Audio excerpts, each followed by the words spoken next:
Bismillahirrahmanirrahim. Alhamdulillahi rabbil alamin. Allahumma salli wa sallim wa barik ala Muhammad wa ala ali Muhammad. Allahumma anfa'na bima 'allamtana wa 'allimna ma yanfa'una wa zidna ilma wa barik lana fi ilmina warzuqna al-ikhlasa fil qawli wal 'amali kamila wa 'ilman nafi'an la yunsa wa tawfiqan da'ima wa sihhatan wa yaqina amin ya rabbal alamin. Alhamdulillah kaum muslimin rahimakumullah, kita lanjutkan pengajian tafsir Al-Quran satu hari satu halaman. Kita masih membahas surah An-Nisa halaman 86, An-Nisa 45 sampai 51 insyaallah taala. A'udzu billahi as-sami'il 'alim minasy syaithanir rajim min hamzihi wa nafthihi wa nafthihi.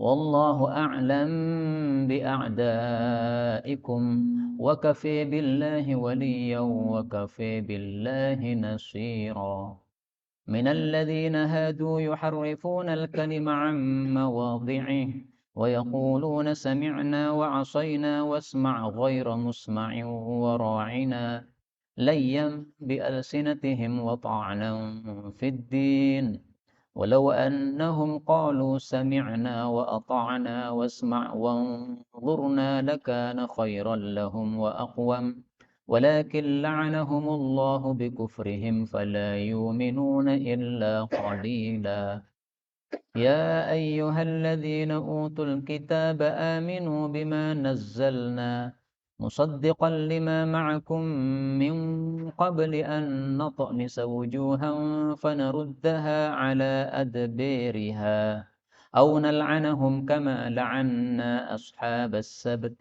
وكان أمر الله مفعولا إن الله لا يغفر أن يشرك به ويغفر ما دون ذلك لمن يشاء ومن يشرك بالله فقد افترى إثما عظيما ألم تر إلى الذين يزكون أنفسهم بل الله يزكي من يشاء ولا يظلمون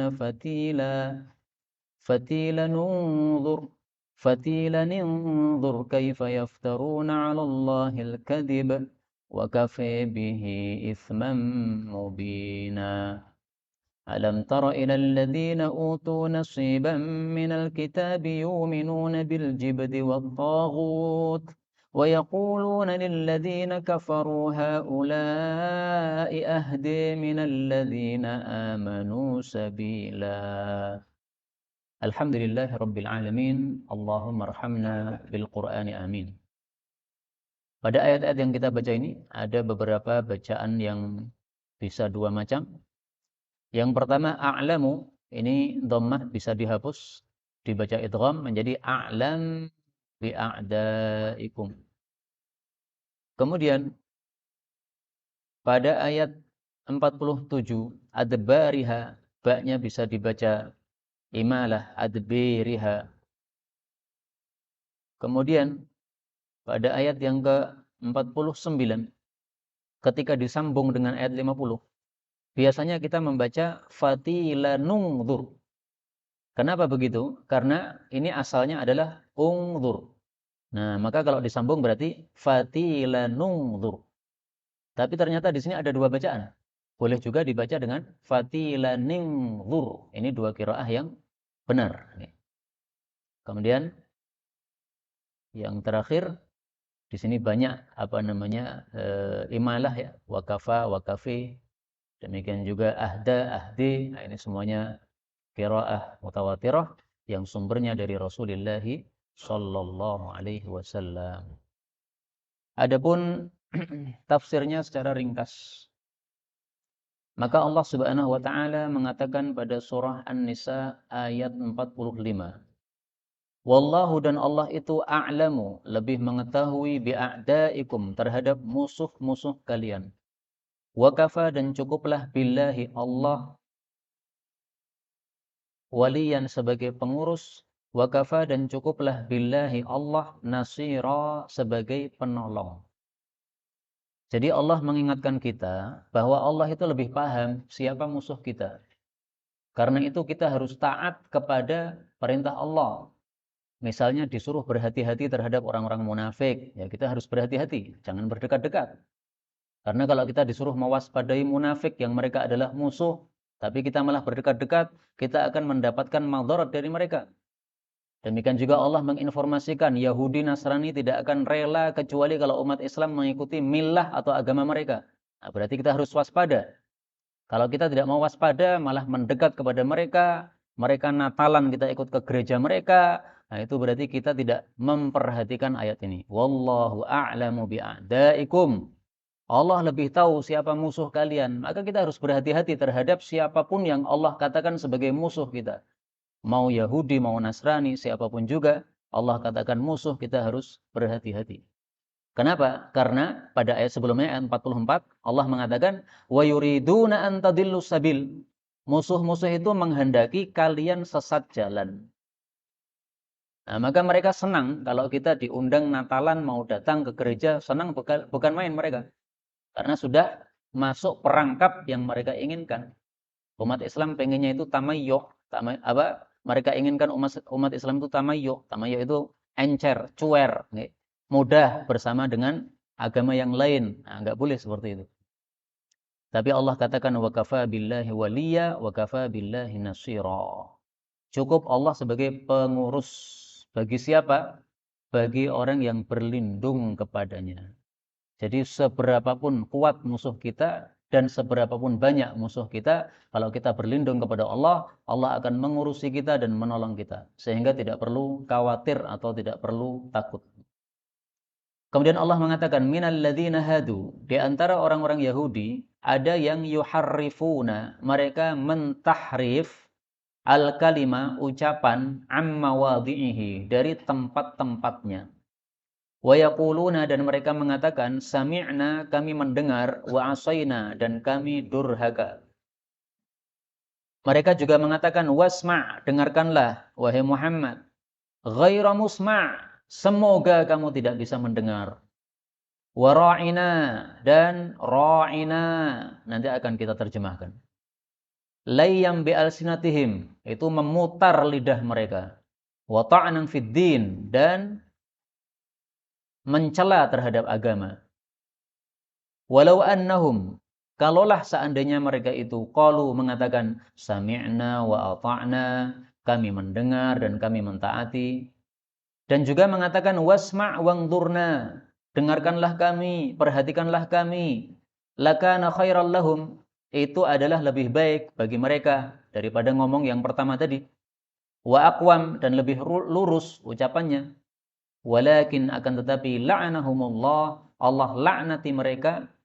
Laknat itu dijauhkan dari rahmat. Bikufrihim, dengan sebab kekafiran mereka. Fala yuminuna, maka mereka tidak beriman. Illa qalila, kecuali sedikit. Ayat ini mengupas keburukan-keburukan alladzina hadu, orang-orang Yahudi. Ahli kitab memang tidak hanya Yahudi, tapi Yahudi memang lebih kurang ajar daripada Nasrani. Mereka lebih berani menampakkan kekurangan ajarannya kepada Rasul sallallahu alaihi wasallam daripada Nasrani. Nah, kekurangan ajaran mereka antara lain ini, yuharrifunal kalima amma wadhi'i. Mentahrif ucapan dari tempatnya. Maksudnya, mentakwili atau menafsirkan ayat-ayat dengan tafsiran yang tidak dikehendaki oleh Allah. Misalnya dalam surah Al-Baqarah, Allah mengatakan, Dzalikal kitabu, kitab itu, la raiba fihi, tidak ada keraguan padanya, hudal lil muttaqin, sebagai petunjuk bagi orang-orang yang bertakwa. Allah menghendaki, maksudnya adalah Al-Quran. Tapi kemudian mereka mentakwili ayat ini dengan takwilan semau mereka. Mereka mengatakan, dzalikal kitabu, kitab itu maksudnya kitab suci milik non-muslim.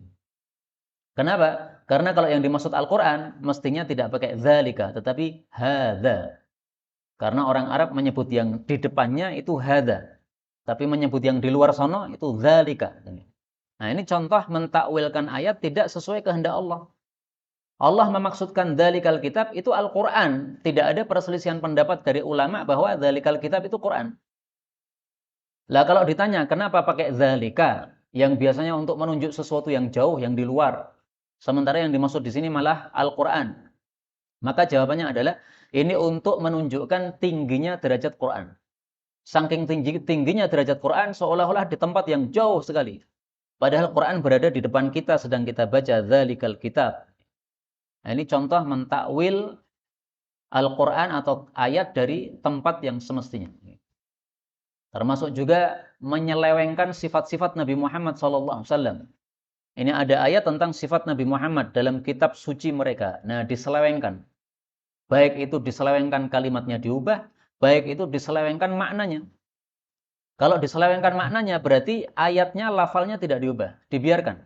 Tapi kemudian ditafsiri yang berbeda, sesuai nafsu mereka. Nah, itu namanya yuharrifunal kalima an mawadhi'i. Dan perbuatan ahli kitab seperti ini, Yahudi seperti ini ternyata diikuti oleh sebagian dari kelompok-kelompok sesat. Kelompok sesat seperti Syiah, seperti Mu'tazilah, seperti Khawarij, seperti Qadariyah, mereka sering mencomot-comot ayat-ayat Quran, kemudian dipahami sesuai pemahaman mereka sendiri. Tadi sore saya barusan mendengarkan ceramah Syiah. Memang saya kadang-kadang pas longgar itu mendengarkan ceramah-ceramah kelompok sesat. Supaya saya ngerti apa sih yang mereka sampaikan di kalangan umat itu. Nah, ternyata mereka mencela ahlus sunnah, mencela kita, gara-gara kita mengatakan Nabi itu bisa lupa. Mereka menganggap bahwa kalau kita mengatakan Nabi bisa lupa, itu dianggap melecehkan Nabi Muhammad SAW. Mereka kemudian berdalil dengan surah Al-A'la. Sanuqri'uka fala tansa. Kami akan bacakan Quran kepada kamu, wahai Nabi Muhammad, maka kamu tidak bakal lupa. Nah, kemudian si penceramah Syiah ini mengatakan, berarti ahlu sunnah itu mereka menyelisih ayat ini. Adapun kita ahli Syiah sudah sesuai ayat ini. Nah, maka mendengar ceramah kayak begitu saya ketawa saya. Kamu baca ayat ke-6 saja, mbok dilanjutkan, illa masya Allah. Kan masih ada kelanjutannya itu. Kamu tidak akan lupa wahai Nabi Muhammad kecuali yang dikehendaki oleh Allah. Ada pengecualian. Maka apa yang Nabi pernah lupa terhadap ayat Quran itu termasuk yang diperkecualikan ini. Rasulullah pernah suatu saat melewati masjid, di situ ada sahabat Nabi lagi sholat tahajud, membaca Quran. Maka Rasulullah mendoakan rahimallahu hadza. Mudah-mudahan Allah merahmati orang ini. Kenapa? Dia sudah mengingatkan kepada saya satu ayat yang saya sudah lupa. Dari surat ini. Nah, beliau sebutkan. Nah, ini dalil sahih dalam Sahih Bukhari bahwasanya Nabi itu bisa lupa terhadap ayat Quran. Bisa, nggak ada masalah. Dan itu tidak bertentangan dengan ayat ini. Karena fala tangsa, kamu tidak akan lupa. Ini masih ada kelanjutannya. Illa masya Allah. Nah, ini contoh mentahrif Quran, tidak mengubah ayatnya, tapi mengubah tafsirannya. Dengan cara mengambil sepotong, habis itu dibuang yang lain. Contoh yang lain. Ada sebagian tokoh Islam Indonesia, cerdasnya bukan main, otaknya encer terkenal. Tapi saking encernya sampai tolol. Jadi sesuatu itu kalau berlebihan itu malah tidak baik. Dia mengatakan bahwasanya iblis itu makhluk Allah yang tingkat akidahnya paling tinggi. Dalilnya apa? Dalilnya dalam Al-Quran. Allah mengatakan, fasajadu illa iblis. Surah Al-Baqarah ayat 34. Ingatlah ketika kami Allah katakan kepada malaikat, sujudlah kepada Adam. Maka semua malaikat sujud, kecuali iblis tidak mau sujud. Nah, kata dia, berarti iblis ini tingkat akidahnya paling tinggi. Mengalahkan malaikat. Karena malaikat disuruh sujud kepada Adam, mau. Iblis nggak mau sujud kecuali kepada Allah Subhanahu wa Ta'ala. Ini ngawur kayak begini. Mbok dilanjutkan kalimatnya, aba, dia enggan, wastakbara, dan dia sombong, wa kana minal kafirin, dan dia termasuk orang kafir. Nah, ini nggak dilanjutkan ayatnya. Illa iblis titik, kemudian diambil kesimpulan sendiri, yaitu tahrif kayak begitu namanya. Ayatnya nggak diubah ya, tetapi tafsirannya ditafsiri sesuai keinginan sendiri. Nah, itu tingkahnya ahli bid'ah dan orang-orang zindik seperti yang saya ceritakan seperti itu. Baik, kita lanjutkan ayat ini tadi. Keburukan Yahudi yang lain adalah mereka mengatakan kepada Nabi Muhammad SAW, sami'na wa asaina. Kami mendengar tapi kami tidak mau ikuti. Jadi mereka sudah mendengar ayat-ayat yang disampaikan oleh Nabi SAW, tapi nggak mau ikuti. Bahkan mereka sering mengetes Nabi Muhammad SAW. Hei Muhammad, ini ada dua masalah yang tidak diketahui kecuali oleh seorang Nabi. Kamu tahu nggak? Kalau kamu tahu berarti kamu Nabi. Nah, maka Nabi mempersilahkan, silakan kamu tanya. Ternyata setelah mereka menanyakan sesuatu tersebut, Nabi bisa menjawab karena diberi wahyu oleh Allah Subhanahu wa taala. Nah, tapi habis itu mereka tidak mau beriman. Berarti termasuk apa? Sami'na wa asaina. Kemudian mereka juga mengatakan wasma' ghairu musma'. Dengarkanlah wahai Muhammad ucapan kami. Mudah-mudahan kamu tidak mendengar. Dengan kata lain, mudah-mudahan kamu tuli. Nah, Nabi Muhammad kok didoakan tuli gimana? Ini kan kurang ajar sekali mereka. Kemudian ra'ina, mereka mengatakan ra'ina. Kata-kata ra'ina ini bisa dua makna. Makna yang pertama, ra'i plus na. Berarti ra'i, perhatikanlah na kami. Itu sama dengan ungdurna, perhatikanlah kami. Dan biasanya orang Arab kalau mau menyampaikan sesuatu kepada orang, itu ngomong dulu ra'ina. Perhatikan saya ingin menyampaikan sesuatu. Nah, orang Yahudi seringkali ngomong kepada Nabi Muhammad SAW, ra'ina. Wahai Muhammad, perhatikan kami ingin menyampaikan sesuatu. Tapi mereka mengatakan ra'ina itu dengan niatan ucapan yang lain. Ra'ina satu kata, bukan dua kata. Bukan ra'i tambah na, bukan. Tapi ra'ina satu kata. Nah, kalau ra'ina satu kata, dari kata-kata ra'ana, itu maksudnya orang bodoh. Ra'ina berarti kowe bodoh. Jadi mereka mengucapkan kata-kata yang punya dua makna. Mereka menghendaki makna yang buruk, sementara mereka seolah-olah menghendaki makna yang baik. Karena itu kata-kata yang seperti ini sebaiknya dihindari. Saya mungkin menggambarkan saja contoh. Misalnya kita panggil dokter dengan panggilan dok. Nah, orang manggil dok ini bisa jadi dia punya niat buruk. Kalau dia panggil dokter, dok, yaitu singkatan dokter, nggak ada masalah. Kalau dalam hatinya dia meniatkan bahasa Inggris, dok, anjing, nah itu berarti mirip dengan Yahudi begini. Nah, maka ada guyonan, jangan manggil ustadz dengan tat. Kenapa? Nanti kalau ditanya, mau kemana? Ke depan tat. Nah, berarti pantat. Nggak bagus. Ya, ini guyonan aja ya. Terserah antum panggil apa, saya terserah. Ya. Baik, kembali ke sini. Yang penting jangan niatan memanggil tat dengan niatan apa? Kowe pantat. Nih. Baik, Allah mengatakan layyam bi'alsinatihim. Mereka hanya memutar lidah. Memutar lidah maksudnya itu tadi. Mengucapkan sesuatu, menghendaki makna yang buruk, tapi seolah-olah menghendaki makna yang biasa. Itulah yang dimaksud ta'nan fiddin, mencela agama, yaitu mencela Nabi Muhammad SAW dengan menyebut beliau sebagai ra'in, sebagai apa? Orang yang bodoh. Maka Allah mengajarkan, walau annahum qalu sami'na wa ata'na. Mbok diganti sami'na wa asayna tadi, diganti dengan sami'na wa ata'na. Kemudian wasma' ghairu musma' wa ra'ina, ini diganti wasma' wangdurna. Karena kalimat ini tidak mengandung kemungkinan jelek. Karena itu mulai dari kejadian ini, para sahabat sudah tidak boleh lagi mengatakan ra'ina.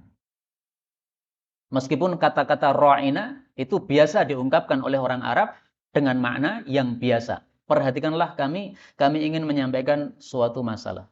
Tapi supaya tidak menyerupai Yahudi, maka dilarang oleh Allah Subhanahu wa ta'ala. Nah, sekarang kita ambil pelajaran. Masalah kata-kata saja tidak boleh mengikuti Yahudi atau mirip dengan Yahudi. Dengan orang kafir. Nah, bagaimana kalau berkaitan dengan hari raya mereka, dengan ibadah mereka, dengan keyakinan mereka. Seperti mengucapkan selamat Natal dan sebagainya. Ini lebih jauh kayak begini nih. Cuma ucapan saja, ro'ina, ucapan biasa itu. yang bisa mempunyai makna baik saja kita tidak boleh. Tidak boleh kenapa? Supaya tidak menyerupai orang-orang kafir Yahudi di sini. Nah, maka kalau masalah akidah ini lebih jauh dahsyat larangannya daripada hal-hal yang lebih kecil seperti ini. Allah katakan mereka tidak beriman kecuali sedikit, kata Ibnu Katsir maksudnya iman mereka iman yang tidak berguna. Karena iman mereka itu hanya percaya tetapi tidak mau menerima. Mereka percaya Nabi Muhammad adalah Nabi. Kenapa? Sudah terbukti banyak bukti.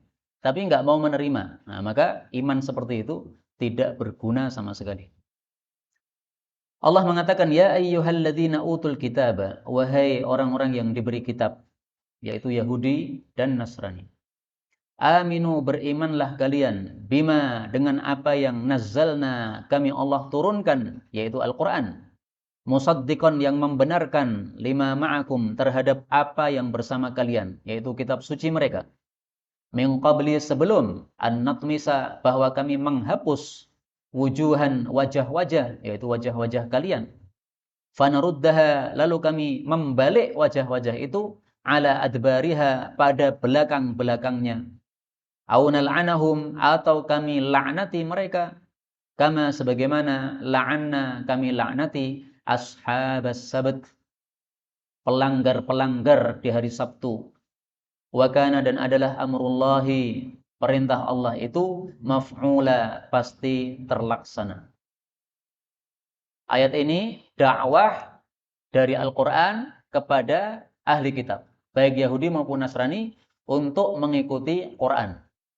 Kenapa? Karena kalau mau jujur, kitab suci mereka, Taurat dan Injil, itu sebenarnya menyuruh untuk mengimani kitab suci akhir zaman, yaitu Al-Quran. Nah, maka sebenarnya ayat ini mengajak mereka melakukan isi kitab mereka. Aminu bima nazzalna. Imanlah dengan Quran yang sudah kami turunkan. Kenapa ini dikatakan nazzalna, kok bukan anzalna? Karena dalam bahasa Arab, kata-kata anzalna itu diturunkan secara langsung. Tapi kalau nazzalna, ini diturunkan sedikit demi sedikit. Nah, Quran itu sifat turunnya sedikit demi sedikit. Dari Lauhul Mahfud ke langit pertama, Baitul Izzah, itu memang langsung 30 juz. Tapi dari Baitul Izzah ke bumi kepada Nabi Muhammad SAW, ini turunnya berkala sedikit demi sedikit. Selama 23 tahun. Ya. 10 tahun 13 tahun di Mekah, kemudian 10 tahun di Madinah. Nah, maka Allah katakan di sini nazzalna. Musaddiqal lima ma'akum. Quran itu membenarkan isi kitab Taurat dan isi kitab Injil. Maksudnya membenarkan dari sisi akidahnya, yaitu tauhid kepada Allah Subhanahu wa taala. Jadi tauhid yang disebutkan dalam Taurat, dalam Injil, dalam Quran sama.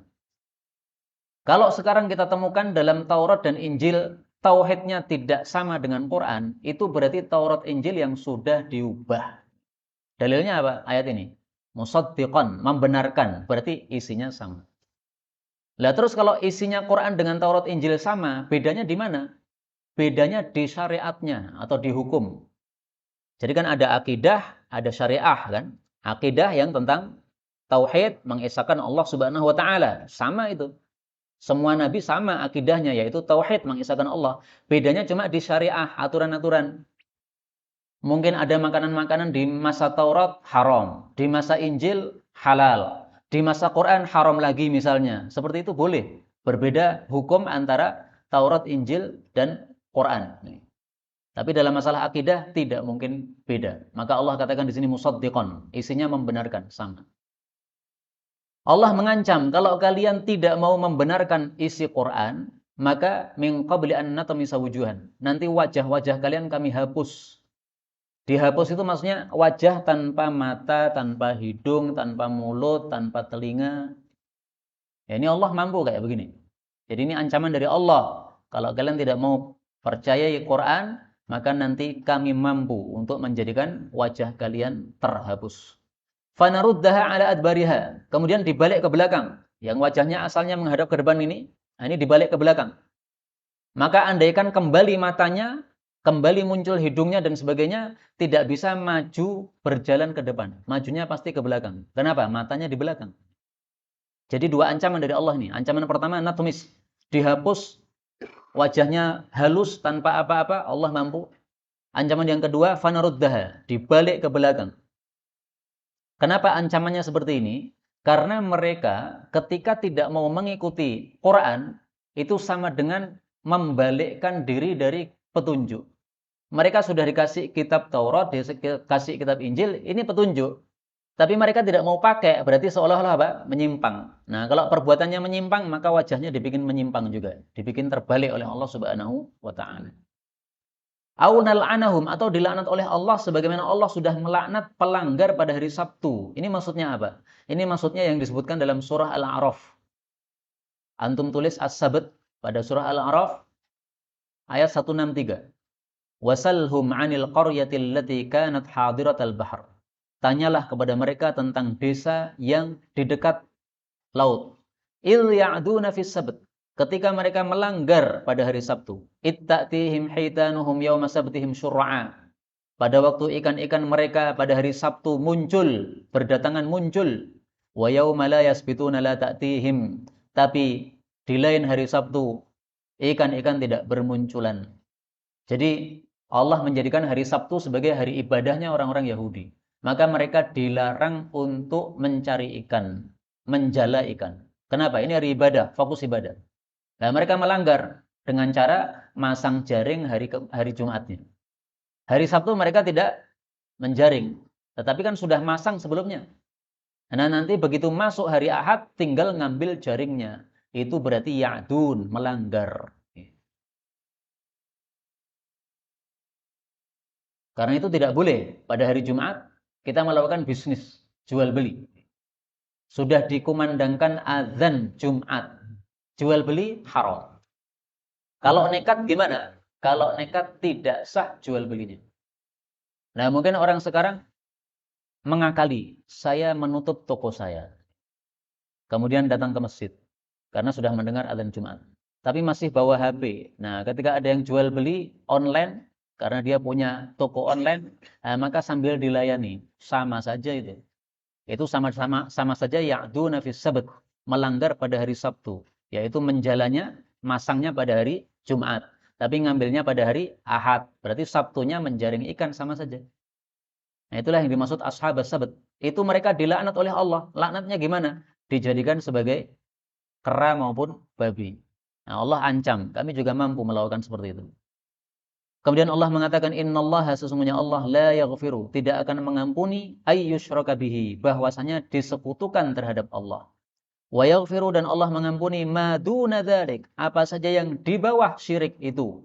Liman yasha, bagi siapapun yang Allah kehendaki. Wa may yusyrik billah, siapapun yang menyekutukan Allah, faqad iftara, maka sungguh telah membuat itsman azima, dosa yang besar. Allah tidak mengampuni syirik. Itu maksudnya kalau orang mati masih syirik, itu tidak diampuni. Bukan berarti ada orang musyrik tobat tidak diampuni, enggak. Kalau tobat itu semua dosa diampuni. Tidak peduli dosa apapun, Allah enggak peduli. Karena Allah Maha Pengampun. Dan buktinya banyak. Sayyidina Umar dulu kan syirik juga, menyembah berhala. Tapi kemudian tobat, ya jadi sahabat yang baik. Nah, diampuni oleh Allah. Tapi kalau mati musyrik tidak mungkin diampuni.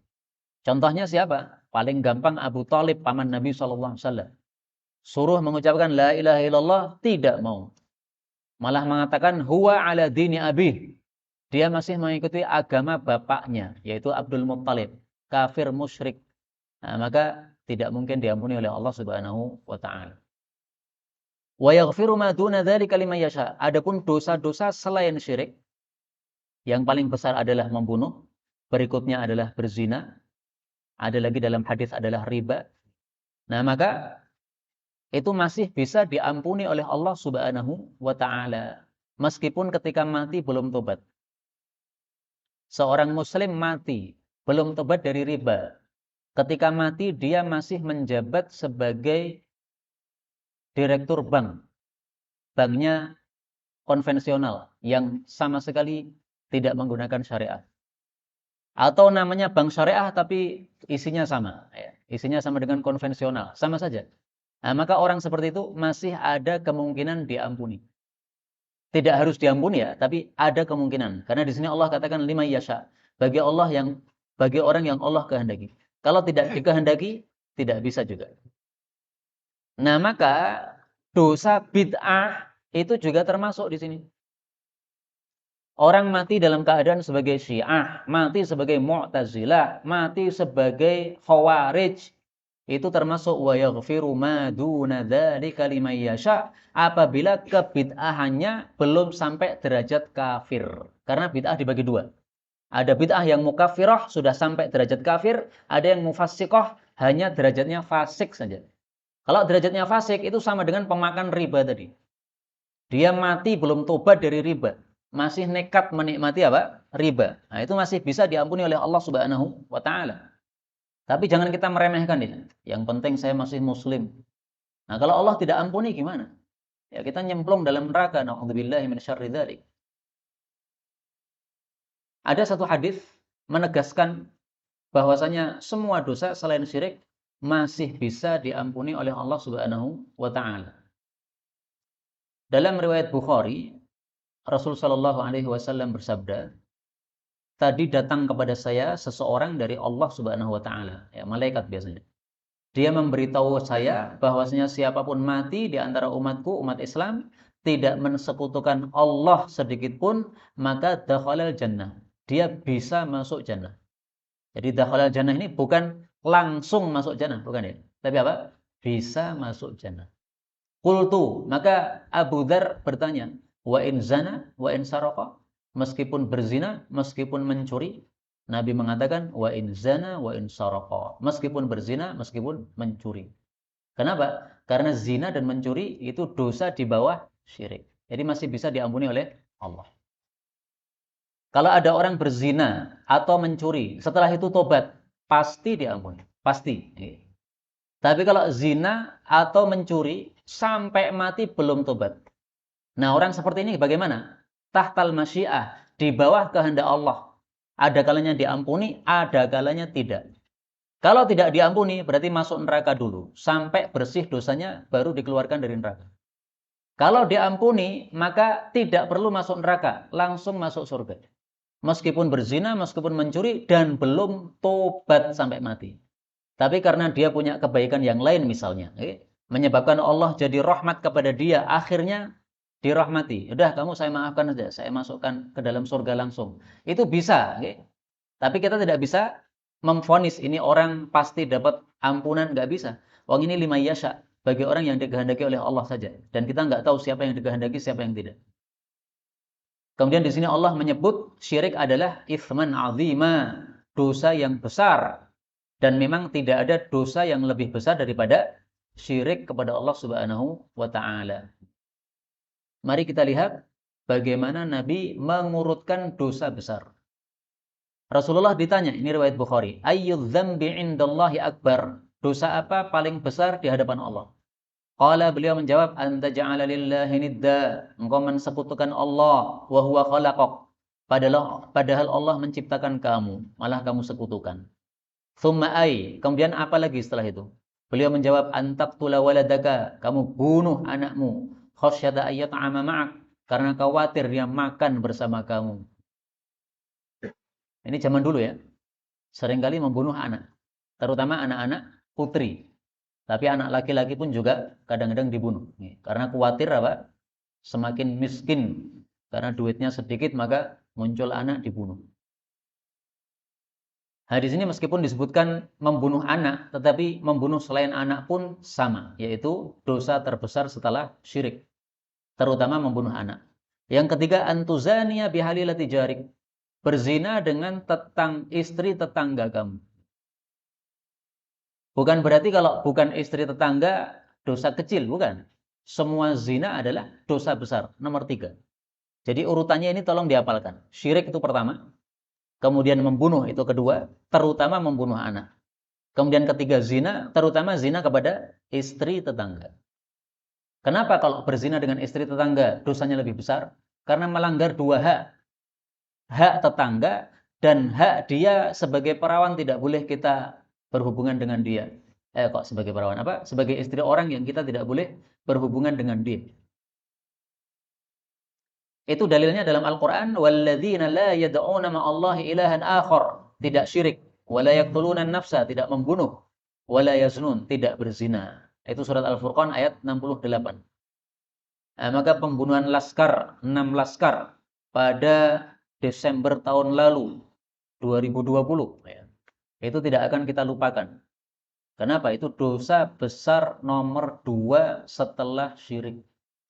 Nggak bisa diremehkan seperti itu. Apalagi 6 orang. Satu saja udah besar.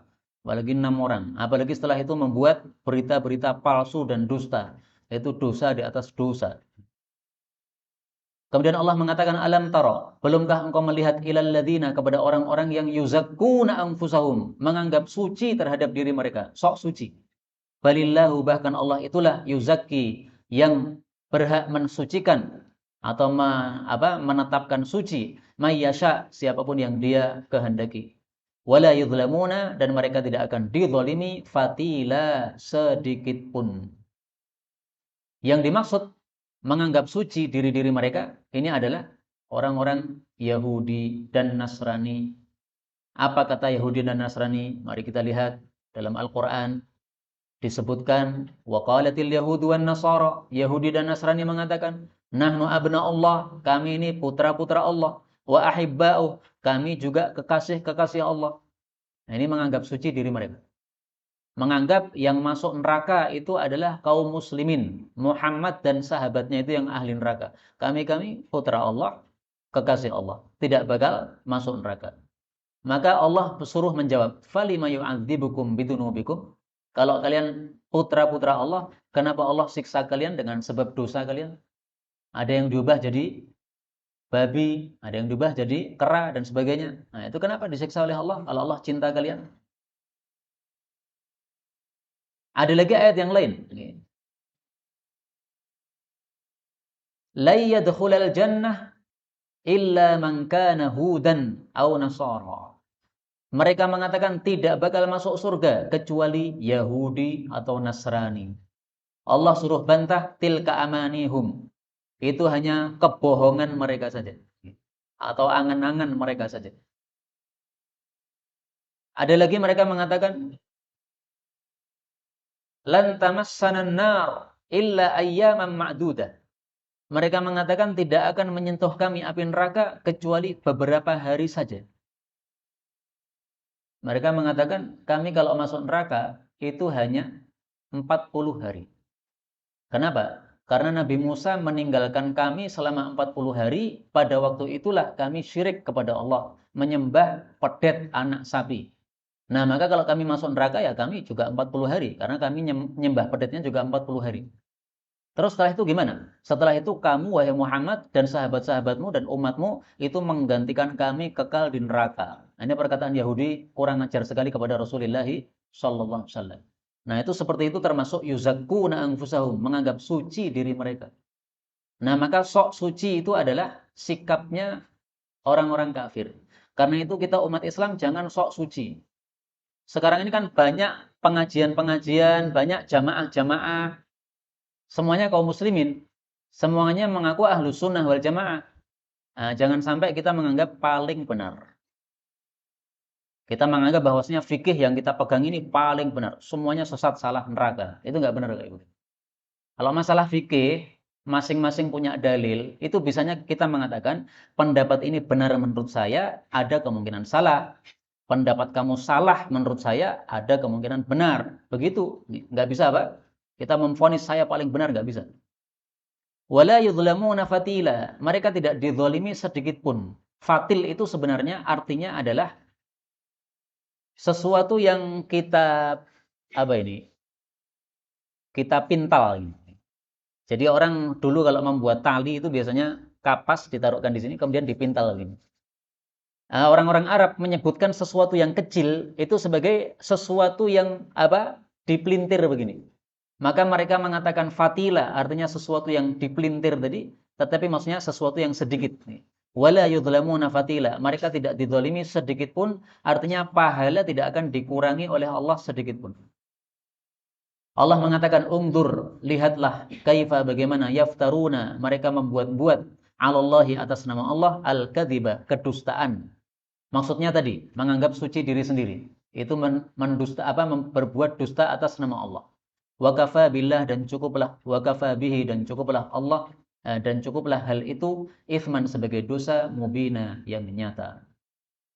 Kemudian Allah mengatakan, alam tara, belumkah engkau melihat, ilal ladzina, kepada orang-orang yang diberi nasiban, bagian minal kitabi, dari kitab, yaitu Yahudi. Yu'minuna bil jibt, mereka beriman kepada jibt, wa taghut, dan kepada taghut, wa yaquluna lil ladzina kafaru, dan mereka berkata kepada orang-orang kafir, haula'i, mereka itu, yaitu orang-orang kafir, ahda, lebih mendapatkan petunjuk, minal ladzina amanu, daripada orang-orang beriman, sabila, jalannya. Ayat ini turun berkaitan dengan tokoh Yahudi yang bernama Ka'ab bin Ashraf. Pada saat Ka'ab bin Ashraf, tokoh Yahudi ini, datang ke Mekah, maka orang-orang Quraisy mengatakan, kamu tahu enggak, Muhammad itu, dia mengira bahwasanya dia lebih baik daripada kami. Padahal kami ini adalah petugas-petugas pelayan ibadah haji. Kalau ada orang-orang ibadah haji, kami yang menyiapkan. Minumannya kami yang siapkan, makanannya kami yang siapkan. Kami yang membukakan pintu Ka'bah untuk orang-orang yang mau masuk. Nah, Muhammad kayak gitu kok mau menganggap bahwa dia lebih baik daripada kami. Nah, maka Ka'ab bin Ashraf ini berkomentar, antum khair, kalian lebih baik daripada Muhammad. Maka turunlah ayat ini mendustakan hal tersebut. Allah katakan, apakah engkau tidak melihat kepada orang-orang yang diberi kitab, yaitu Ka'ab bin Ashraf tadi, dia Yahudi, dikasih kitab Taurat oleh Allah, tapi malah yu'minuna bil jibti wat taghut, dan menganggap bahwasanya orang-orang kafir lebih baik daripada Nabi Muhammad sallallahu alaihi wasallam. Apa itu jibt? Nah, jibt ini banyak tafsiran. Tapi tafsiran yang paling bagus adalah apa yang dikatakan oleh Imam Jauhari, ahli bahasa. Dia mengatakan kata-kata jibt itu mencakup as-sanam, berhala, al-kahin, dukun, as-sahir, penyihir, dan sejenisnya. Jadi segala pembawa kesesatan. Itu bisa disebut apa? Al-jibt. Nah, karena itu, yu'minuna bil jibt, ini secara tidak langsung melarang kita untuk mendatangi dukun. Karena kalau kita datang kepada dukun, mempercayai ucapan dukun, itu termasuk yu'minuna bil jibt. Karena jibt ini mencakup dukun. Nah, mari kita lihat sabda Nabi sallallahu alaihi wasallam tentang dukun. Beliau mengatakan, man ata kahinan, barang siapa yang mendatangi dukun, fasaddaqahu bima yaqul, lalu membenarkan ucapannya, faqad kafara bima anzalallahu ala Muhammad, berarti sudah kafir terhadap Quran yang diturunkan oleh Allah kepada Nabi Muhammad sallallahu alaihi wasallam. Hadis riwayat Abu Dawud sahih. Nah, maka hati-hati ya. Dukun haram kita datang kepadanya. Boleh datang untuk jotos, boleh. Kalau memang apa? Kita bisa nahi mungkar dengan kekuatan. Tidak bisa, enggak usah. Kemudian at-taghut, ini adalah kata Imam Malik. Saya bacakan kata Imam Malik. Kullu ma'ubida min dunillah. Semua yang disembah selain Allah, itu taghut. Setan disembah selain Allah. Berarti setan taghut. Lah bagaimana dengan Nabi Isa? Nabi Isa juga disembah selain Allah. Apakah taghut? Tidak. Karena yang dimaksud semua yang disembah selain Allah itu maksudnya disembah dan dia rela disembah. Nabi Isa itu disembah tapi nggak rela disembah. Dia mengatakan menyembahlah Allah, jangan menyembah saya. Malaikat juga disembah, tetapi malaikat tidak rela. Nah, maka taghut itu segala sesuatu yang disembah dan rela disembah. Kalau ada presiden rela disembah, berarti dia termasuk apa? Taghut. Dan menyembah itu tidak harus sujud, sholat, tidak harus begitu. Apapun yang dia omongkan melanggar syariat. Allah katakan haram, presiden katakan halal misalnya. Kemudian diikuti dan dia rela begitu itu. Nah, itu berarti presiden taghut kayak begitu. Karena mentaati yang melanggar syariat itu sudah termasuk menyembah. Inilah yang dapat kita bicarakan. Wallahu a'lam bishawab. Walhamdulillahirabbil alamin.